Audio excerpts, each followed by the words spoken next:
நீங்கள் பார்த்து ரசித்துக் கொண்டிருப்பது பந்தல் மீடியா இந்தியா தொலைக்காட்சி.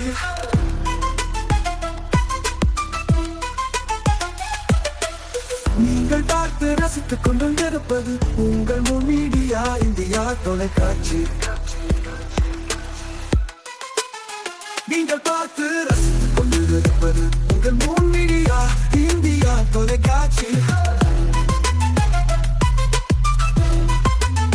நீங்கள் பார்த்து ரசித்துக் கொண்டிருப்பது உங்கள் மீடியா இந்தியா தொலைக்காட்சி.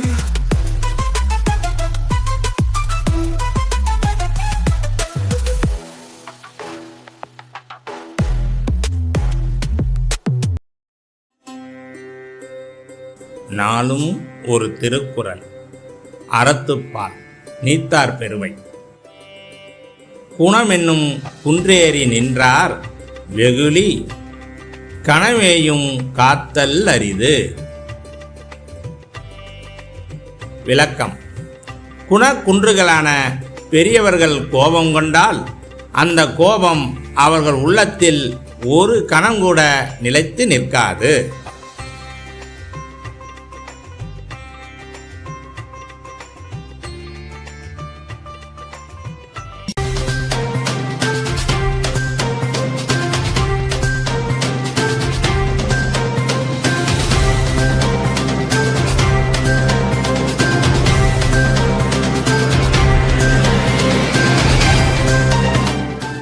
வணக்கம். இன்றைய முக்கிய செய்திகள்.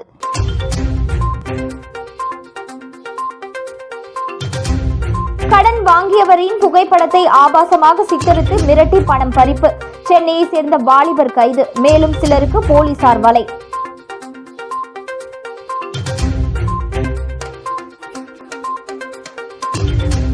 புதுச்சேரி நகர பகுதியில் விரைவில் உலாவர உள்ள நம்ம பாண்டி பஸ்கள் தனியார் பங்களிப்புடன் இயங்க பிஆர்டிசி முடிவு.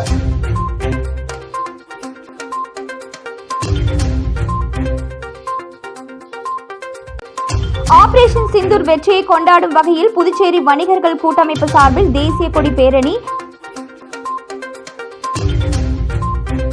இனி விரிவான செய்திகள். கடன் செயலியை பதிவிறக்கம் செய்து கடன் பெற்ற இளைஞரின் புகைப்படத்தை ஆபாசமாக சித்தரித்து மிரட்டிய சென்னையை சேர்ந்த நபரை புதுச்சேரி சைபர் கிரைம் போலீசார் கைது செய்து சிறையில் அடைத்தனர். புதுச்சேரியை சேர்ந்தவர் இளையரசன். இவர் ஃபிங்கர் என்ற உடனடி கடன் செயலியை பதிவிறக்கம் செய்து கடன் பெற்றுள்ளார். பிறகு கடன் தொகையை வட்டியுடன் சேர்த்து உரிய தேதிக்கு முன்பே திருப்பி செலுத்தியுள்ளார். இருப்பினும் பணம் செலுத்திய பிறகும் அடையாளம் தெரியாத நபர் வங்கதேச எண்ணுள்ள நம்பரில் இருந்து வாட்ஸ்அப் மூலம் இளையரசனை தொடர்பு கொண்டு உரிய தொகையை செலுத்துமாறு கூறியுள்ளார். ஆனால் இளையரசன் அதனை பொருட்படுத்தாமல் இருந்துள்ளார். இதையடுத்து அந்த அடையாளம் தெரியாத நபர் இளையரசனின் புகைப்படத்தை ஆபாசமாக மார்பிங் செய்து வாட்ஸ்அப் மூலம் அனுப்பி பணத்தை செலுத்துமாறு மிரட்டியுள்ளார்.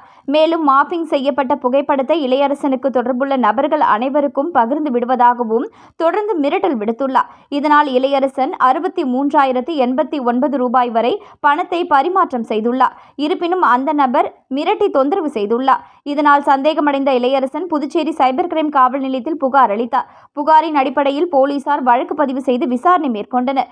விசாரணையில் அசிமுதீன் என்பவர் தனது வங்கி கணக்கு சான்றுகளை தன்னுடைய நண்பரான சென்னையை சேர்ந்த சதாம் அன்சாரி என்பவருக்கு வழங்கியுள்ளார் என்பதும் அதனை பயன்படுத்தி அவர் இந்த மோசடி நடவடிக்கையில் ஈடுபட்டதும் இதன் முக்கிய புள்ளியாக துபாயில் இருப்பவர்கள் செயல்பட்டதும் உறுதி செய்யப்பட்டது.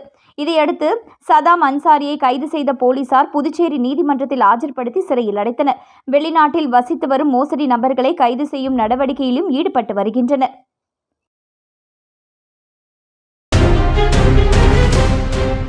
புதுச்சேரி நகர பகுதியில் நம்ம பாண்டி என்ற பெயரில் 20க்கும் மேற்பட்ட பஸ்கள் விரைவில் இயக்கப்பட உள்ளது. புதுச்சேரியில் அரசு போக்குவரத்து கழகமான பிஆர்டிசி தனியார் பங்களிப்பு மூலம் 25 எலக்ட்ரிக் பஸ்கள் இயக்கப்பட உள்ளன. இந்த மின்சார பஸ்கள் புதுச்சேரி நகர பகுதியின் பல்வேறு புதிய வழித்தடங்களில் இயக்கப்பட உள்ளது.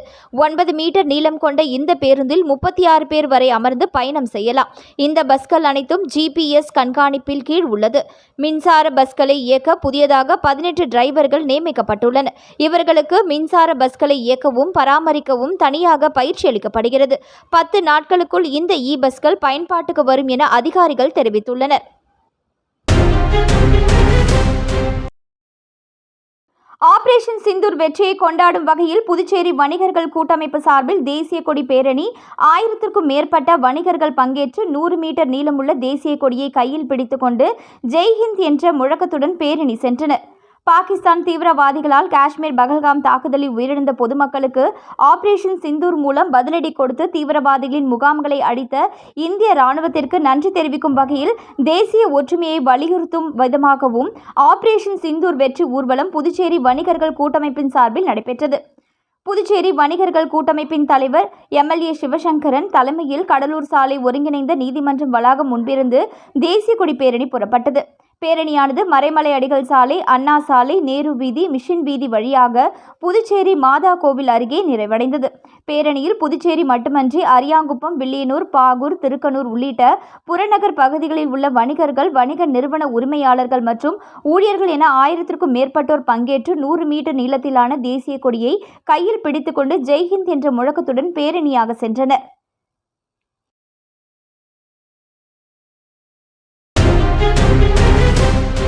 தமிழர் எதிர்ப்பை தூண்டிவிடும் கன்னட இன வெறியர்களுக்கு எதிராக தமிழ் தேசிய பேரியக்கம் சார்பில் ஆர்ப்பாட்டம் நடைபெற்றது.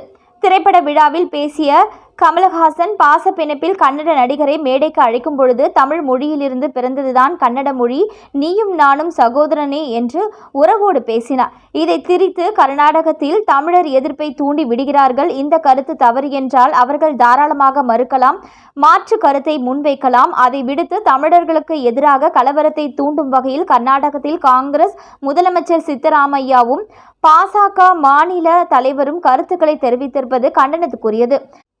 மேலும் தமிழர்களுக்கு எதிராக கலவரத்தை உருவாக்கி தமிழர் எதிர்ப்பை மேலும் மேலும் தூண்டி விடுகின்ற செயலாகும். இதன் தொடர்ச்சியாக என்னவாக இருக்கும் என்றால் கன்னட தமிழர்கள் தாக்கப்படுவார்கள், அவர்களுடைய வணிக நிறுவனங்கள், வீடுகள் தாக்கப்படும், தமிழ் முதலாளிகள், பேருந்து வணிக நிறுவனங்கள் தாக்கப்படும். இவையெல்லாம் கடந்த கால வரலாறு. கன்னடர்களின் தமிழர்களுக்கு எதிரான வன்முறை வெறியாட்டம் செய்வது தொடர்கதையாக இருக்கிறது. கன்னடர்களின் தமிழர்களுக்கு எதிரான தாக்குதலுக்கு முடிவு கட்ட வேண்டும். கன்னடர்கள் தமிழர்களை தாக்கினால் தமிழ்நாட்டில் உள்ள கன்னடர்கள் தாக்கப்படுவார்கள் என்ற அச்ச உணர்வு அவர்களுக்கு வர வேண்டும். கன்னடர்களின் வினைக்கு சரியான எதிர்வினை ஆற்ற வேண்டும். இல்லையேல் பழைய வரலாறு தொடரும். தமிழர்கள் தொடர்ந்து தாக்கப்படுவார்கள், கொல்லப்படுவார்கள், அகதிகளாக ஓடி வருவார்கள். கர்நாடக தமிழர்களின், தமிழ்நாடு தமிழர்களின் வாழ்வை, உரிமையை பாதுகாக்க தமிழ் தேசிய பேரியக்கம் தமிழர் எதிர்ப்பை தூண்டிவிட கர்நாடக இன வெறியாளர்களுக்கு எதிராக கடுமையான எதிர்வினையாற்றும் இந்த நிலையில் இன்று புதுச்சேரி ராஜா தியேட்டர் சிக்னலில் தமிழ் தேசிய பேரியக்கம் சார்பில் கண்டன ஆர்ப்பாட்டம் நடைபெற்றது. தமிழ் தேசிய பேரியக்க புதுச்சேரி செயலாளர் வேல்சாமி தலைமை தாங்கினார். வடக்கு கிளை செயலாளர் தோழர் சத்தியமூர்த்தி, ஐவேலி குமார், தொரவி முருகன், கடலூர் சூர்யா முன்னிலை வகித்தனர். தமிழ் தேசிய பேரியக்க துணை பொது செயலாளர் தோழர் அருணபாரதி, மக்கள் வாழ்வுரிமை இயக்க செயலாளர் செகநாதன், தமிழர் களம் அமைப்பாளர் அழகர், தொழிற்சங்க தலைவர் ரமேஷ், நாம் தமிழர் கட்சி இளங்கோவன், புரட்சியாளர் அம்பேத்கர் தொண்டர்படை பாவாடை ராயன், புதுவை படைப்பாளர் இயக்க செயலாளர் புதுவை தமிழ்நெஞ்சன், புதுச்சேரி படைப்பாளர் இயக்க தலைவர் ஆறு செல்வம், தெய்வ தமிழ் பேரவை ராஜாராம், சுகுமாரன், தமிழக இளைஞர் முன்னணி தொரவிமுத்து, தமிழ் தேசிய பேரியக்க தோழர்கள் பாகூர் அன்பு நிலவன், பாண்டியன், முருகவேல், தமிழர் களம் சதீசு, சிவனடியார் சிவசிங்காரம், தமிழழகி, தரணிவேல் உள்ளிட்டோர் பங்கேற்று கன்னட இன வெறியாளர்களுக்கு எதிராக முழக்கங்களை எழுப்பினர். காரைக்கால் மக்கள் நலனுக்காக கட்சி பாகுபாடின்றி பல்வேறு கட்ட போராட்டங்களை முன்னெடுக்க காரைக்கால் போராளிகள் குழுவின் பொதுக்குழு கூட்டத்தில் தீர்மானம். காரைக்கால் மாவட்டத்தில் உள்ள பல்வேறு மக்கள் பிரச்சினைகளை கையில் எடுத்து போராடுவதற்கென காரைக்கால் சமூக ஆர்வலர்கள் ஒன்றிணைந்து உருவாக்கப்பட்ட காரைக்கால் போராளிகள் வாட்ஸ்அப் குழு காரைக்கால் மாவட்டத்தை சேர்ந்த பல்வேறு பிரச்சினைகளுக்கும் வெவ்வேறு விதமாக போராட்டங்களை முன்னெடுத்து பல்வேறு பிரச்சினைகளுக்கு தீர்வு கண்டுள்ளது. இந்த நிலையில் இக்குழுவின் பொதுக்குழு கூட்டம் இன்று தனியார் கூட்ட அரங்கில் நடைபெற்றது. இதில் புதிய நிர்வாகிகள் அறிவிக்கப்பட்டனர். அதன்படி குழுவின் நிறுவனராக ஃபரூக், வழிகாட்டு குழு தலைவராக சுவாமிநாதன், வழிகாட்டு குழு ஒருங்கிணைப்பாளராக ரஹீம், கருணாநிதி, ராமச்சந்திரன் ஆகியோரும் தலைவர்களாக வழக்கறிஞர் கணேஷ், செயலாளராக விடுதலை கனல், பொதுச் செயலாளராக சிவகணேஷ், பொருளாளராக பிரபா உள்ளிட்ட 18 பொறுப்பாளர்கள் தேர்ந்தெடுக்கப்பட்டனர். காரைக்கால் போராளிகள் குழுவின் தலைவர் வழக்கறிஞர் கணேஷ் தலைமையில் நடைபெற்ற பொதுக்குழு கூட்டத்தில் சட்டமன்ற உறுப்பினர்கள் நாஜிம், நாக தியாகராஜன் உள்ளிட்ட 200க்கும் மேற்பட்டோர் கலந்து கொண்டனர். காரைக்கால் மக்கள் நலனுக்காக கட்சி பாகுபாடின்றி பல்வேறு கட்ட போராட்டங்களை முன்னெடுக்க காரைக்கால் போராளிகள் குழுவின் பொதுக்குழு கூட்டத்தில் தீர்மானம் ஒருமனதாக நிறைவேற்றப்பட்டது.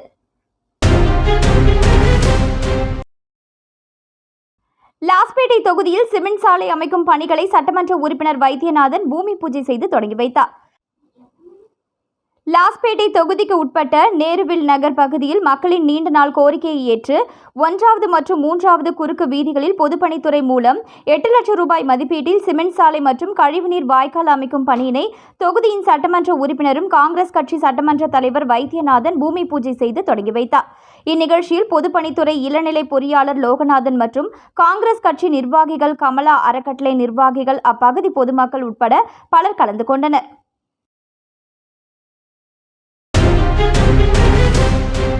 வெளிநாடுகளுக்கு அனைத்து கட்சி எம்பிக்கள் குழுவை பிரதமர் அனுப்பியது வரவேற்கத்தக்கது. மத்திய சமூக நீதி அதிகாரமளித்தல் துறை இணை அமைச்சர் ராம்தாஸ் அதவாலே பேட்டி. மத்திய சமூக நீதி மற்றும் அதிகாரமளித்தல் துறை இணை அமைச்சர் ராம்தாஸ் அத்வாலே நேற்று நிருபர்களுக்கு பேட்டியளித்தார். அப்பொழுது அவர் கூறியதாவது, பகல்காம் சம்பவத்திற்கு பதிலடியாக ஆபரேஷன் சிந்தூர் நடவடிக்கை பயங்கரவாதிகள் பாகிஸ்தான் அரசுக்கும் எச்சரிக்கை தரும் வகையில் அமைந்தது. சண்டை நிறுத்தத்தில் அமெரிக்காவின் தலையீடு இல்லை. பாகிஸ்தானின் பொய் பிரச்சாரத்தை முறியடிக்க இந்தியாவின் நிலைப்பாட்டை விளக்க வெளிநாடுகளுக்கு அனைத்து கட்சி எம்பிக்கள் தலைமையிலான பிரதிநிதிகள் குழுவை பிரதமர் மோடி அனுப்பியது வரவேற்கத்தக்கது. தூய்மை பணிக்கான போதிய நிதியும் மத்திய அரசால் மாநிலங்களுக்கு வழங்கப்படுகிறது. அவற்றை முறையாக மாநிலங்கள் செலவிட வேண்டும். அப்படி செலவிடுவதை மத்திய அரசின் சமூக நீதித்துறை கண்காணிக்கும். அனைத்து தரப்பினரும் பலனடையும் வகையில் மத்திய அரசு திட்டங்களை செயல்படுத்தி வருகிறது என்றார் ராம்தாஸ் அதவாலே. பேட்டியின் பொழுது புதுவை மாநில ஆதி திராவிடர் பழங்குடியினர் நலத்துறை இயக்குனர் இளங்கோவன், இந்திய குடியரசுக் கட்சி புதுச்சேரி மாநில தலைவர் ஞானமூர்த்தி மற்றும் தமிழக தலைவர் மற்றும் நிர்வாகிகள் உடனிருந்தனர். புதுச்சேரி காலாப்பட்டு தொகுதிக்கு உட்பட்ட பிள்ளைச்சாவடி பகுதியில் உள்ள ஸ்ரீ சுந்தரமூர்த்தி விநாயகர் ஆலய திருப்பணிக்கு காங்கிரஸ் கட்சி தலைவர் வைத்தியலிங்கம் முன்னிலையில் முன்னாள் அமைச்சர் ஷாஜகான் நன்கொடையை வழங்கினார். புதுச்சேரி காலாப்பட்டு சட்டமன்ற தொகுதிக்கு உட்பட்ட பிள்ளைச்சாவடி விநாயகர் கோவில் வீதியில் எழுந்தருளி உள்ள அருள்மிகு ஸ்ரீ சுந்தரமூர்த்தி விநாயகர் ஆலய திருப்பணி வேலைகளுக்கு நன்கொடை வழங்கும் விழா நடைபெற்றது. புதுச்சேரி பிரதேச காங்கிரஸ் கமிட்டியின் தலைவரும் மற்றும் பாராளுமன்ற உறுப்பினருமான வைத்தியலிங்கம் முன்னிலையில் முன்னாள் அமைச்சர் ஷாஜகான் நன்கொடையை வழங்கினார். அப்பொழுது காலாப்பட்டு தொகுதி காங்கிரஸ் நிர்வாகிகள், ஆலய நிர்வாகிகள், ஊர் பொதுமக்கள் பலர் கலந்து கொண்டனர். புதுச்சேரி முன்னாள் முதல்வர் நாராயணசாமி பிறந்தநாளை ஒட்டி காரைக்கால் காங்கிரஸ் கட்சி சார்பில் உற்சாக கொண்டாட்டம். புதுச்சேரி முன்னாள் முதல்வர் நாராயணசாமி பிறந்த நாள் காரைக்கால் மாவட்டத்தில் உள்ள காங்கிரஸ் கட்சி சார்பில் மாவட்டம் முழுவதும் பல்வேறு இடங்களில் உற்சாகமாக கொண்டாடப்பட்டது. காரைக்கால் ஏழை மாரியம்மன் கோவிலில் மாவட்ட இளைஞர் காங்கிரஸ் தலைவர் ரஞ்சித் ஏற்பாட்டில் மாவட்ட தலைவர் சந்திரமோகன் தலைமையில் முன்னாள் முதலமைச்சர் நாராயணசாமி நீண்ட ஆயுள் பெற சிறப்பு அபிஷேக ஆராதனை நடைபெற்றது. அதனைத் தொடர்ந்து அன்னதானம் வழங்கப்பட்டது. பின்னர் பட்டாசு வெடித்து இனிப்புகள் வழங்கியும் முன்னாள் முதலமைச்சர் நாராயணசாமியின் பிறந்தநாள் இளைஞர் காங்கிரஸ் சார்பில் சிறப்பாக கொண்டாடப்பட்டது.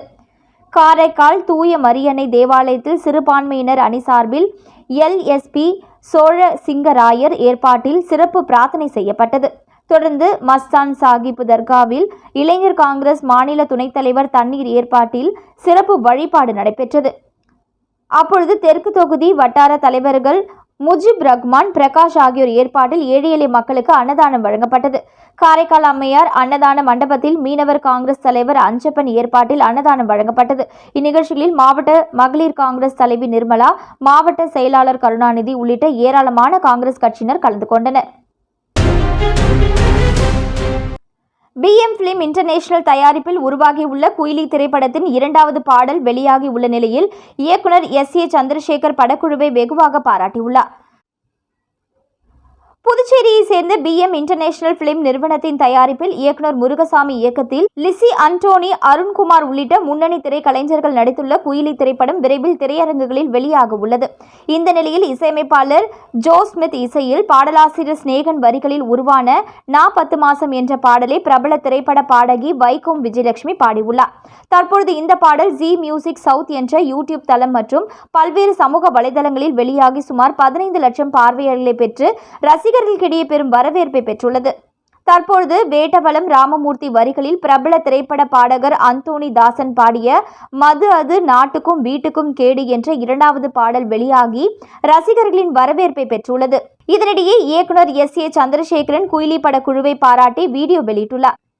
அவர் வெளியிட்டுள்ள வீடியோ பதிவில் குயிலி திரைப்படத்தின் பாடல்கள் மிகவும் நன்றாக இருக்கிறது என்றும் திரைப்படம் வெற்றி பெற வாழ்த்துக்கள் என கூறியுள்ளார். அரியாங்குப்பம் சமூக சேவகர்கள் சலீம் பாஷா, முகமது சபீர் பிறந்தநாளை முன்னிட்டு சபாநாயகர் செல்வம் தலைமையில் நலத்திட்ட உதவிகள் வழங்கப்பட்டது. அரியாங்குப்பம் தொகுதியைச் சேர்ந்த சமூக சேவகர்களான சலீம் பாஷா, முகமது சபீர் பிறந்தநாள் விழா பச்சையம்மாள் அறக்கட்டளை சார்பாக முருங்கப்பாக்கம் திரௌபதியம்மன் ஆலய திடலில் வளாகத்தில் வெகு விமர்சையாக கொண்டாடப்பட்டது. விழாவில் பச்சை வாழியம்மன் அறக்கட்டளை நிறுவன தலைவர் கருணா என்கிற மனோகரன் தலைமை தாங்கினார். பச்சை வாழியம்மன் முன்னிலை வகித்தார். மேலும் நிகழ்ச்சியில் சிறப்பு விருந்தினராக சபாநாயகர் செல்வம் கலந்து கொண்டு பிறந்தநாள் வாழ்த்து தெரிவித்தார். மேலும் விழாவில் 1000க்கும் மேற்பட்ட மக்களுக்கு அரிசி, சர்க்கரை, சேமியா உள்ளிட்ட பல்வேறு நலத்திட்ட உதவிகளும் வழங்கப்பட்டது. விழாவில் பச்சை வாழியம்மன் அறக்கட்டளை நிர்வாகிகள் ஐயப்பன், சங்கர், அருள், விக்ரமாதித்தன், ஹரி, பிரசாத் உள்ளிட்ட ஏராளமான இளைஞர்கள் கலந்து கொண்டு வாழ்த்து தெரிவித்தனர். மீண்டும் இன்றைய முக்கிய செய்திகள்.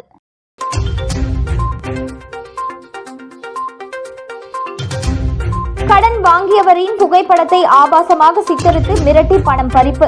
சென்னையை சேர்ந்த வாலிபர் கைது. மேலும் சிலருக்கு போலீசார் வலை.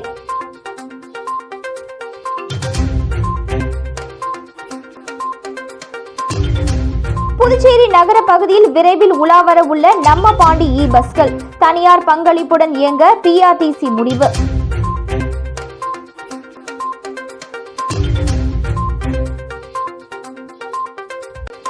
ஆபரேஷன் சிந்தூர் வெற்றியை கொண்டாடும் வகையில் புதுச்சேரி வணிகர்கள் கூட்டமைப்பு சார்பில் தேசிய கொடி பேரணி.